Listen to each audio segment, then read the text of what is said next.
Welcome back to trade logic. आप लोग देख सकते हैं गाइज, हम सबसे पहले मार्केट का स्ट्रक्चर देख लेते हैं। सबसे पहले देखते हैं गोल्ड का स्ट्रक्चर क्या है आपके सामने। आप देख सकते हैं एक हायर आई, एक higher low, internal higher low है ये जो है। मार्केट एक लोअर आई, लोअर लो के बाद एक इंटरनल में एक हायर लो करते हुए रिट्रेस कर रहा था। वो उसने कंटिन्यू नहीं करने के बाद उसने हायर लो ब्रेक करा है और ये एक लोअर लो बना दिया है। अभी आप यहाँ से इस पॉइंट से आप गोल्ड को क्या देख सकते हैं। अब इंटरनल स्ट्रक्चर ब्रेक हुआ है तो इसका मतलब ये है कि गोल्ड सेल साइड के लिए कंटिन्यू करेगा। और आप ऐसा नहीं है कि डायरेक्ट जाके यहाँ पे सेल का ट्रेड प्लान करेंगे। हम देखते हैं यहाँ पे हमारे पास अगर की लेवल देखें, सपोज करिए, तो हमारे पास या तो मार्केट जिस साइडवेज मूवमेंट को कर रहा है, अगर इसके नीचे मार्केट क्लोजिंग करता है और यहाँ से कुछ हमें कंफर्मेशन देगा तो ये आपका ऑर्डर ब्लॉक बनेगा। आप यहाँ से सेल का ट्रेड प्लान कर सकते हैं गोल्ड के अंदर।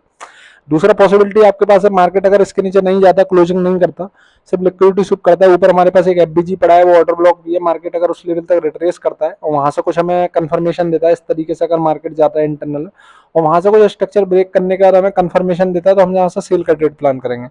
तो गोल्ड के अंदर आपको क्या वेट करना है, या तो मार्केट अगर यहाँ पर है, यहाँ से अगर H1 कैंडल क्लोज देता है तो हमें कंफर्मेशन होगा सेल साइड के लिए, हम सेल का ट्रेड प्लान करेंगे। M5 पे कंफर्मेशन के बाद एंट्री लेंगे। मार्केट यहाँ से रिट्रेस करता है तब हम यहाँ पे उस की लेवल में ऊपर वेट करेंगे। एफबी ऑर्डर ब्लॉक में जाता है तब हम सेल का ट्रेड प्लान करेंगे। गोल्ड के अंदर आपको वेट करना है कंफर्मेशन का, तभी आप ट्रेड प्लान करिए। अब US 100 आप लोग देख सकते हैं। US 100 में क्या है, US 100 आपको कल बोला था ये गैप है, अगर मार्केट इस लेवल पे आता है, यहाँ से M5 में कंफर्मेशन देता है, बाई ट्रेड प्लान करिए। आप लोग देख सकते हैं मार्केट में वहां से उस लेवल से रिएक्शन दिया, उसके बाद मार्केट ने सेल साइड के लिए कंटिन्यू करा मार्केट जो। अब मार्केट में देख सकते हैं एक इंटरनल के अंदर एक हायर लो बनाते हुए मार्केट जा रहा था अप साइड के लिए, और मार्केट ने उस हायर लो को ब्रेक करने के बाद एक लोअर लो बनाया है। अभी एक्सटर्नल स्ट्रक्चर ब्रेक नहीं करा है जो है, ये सारा इंटरनल में है। पर अगर इंटरनल बियरेस है तो उसका मतलब ये है कि आप डायरेक्ट ऐसा नहीं है कि एक्सटर्नल बुलिस से आप बाई कर सकते हैं, नहीं, यहाँ पे आपको वेट करना पड़ेगा।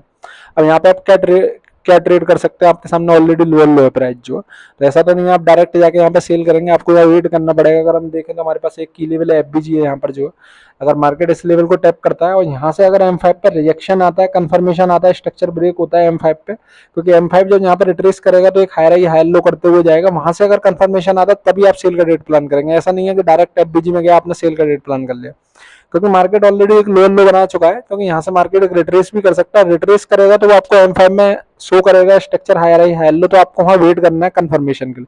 ये की लेवल है, की लेवल में जाता है, यहाँ पे कंफर्मेशन देगा, M5 में स्ट्रक्चर ब्रेक होगा। कंफर्मेशन का मतलब यही है कि स्ट्रक्चर ब्रेक होगा M5 में, तभी आपको ट्रेड कर। अगर मार्केट या इंटरनल में एक हायर लो करते हुए अपसाइड जाते हैं तो आपको वेट करना पड़ेगा, क्योंकि मार्केट में ऊपर भी की लेवल है, आपके एफबीजी है, तो आपको कंफर्मेशन के लिए वेट करना पड़ेगा। यहाँ पर जो मार्केट यहाँ रिट्रेस करता है US 100 के अंदर।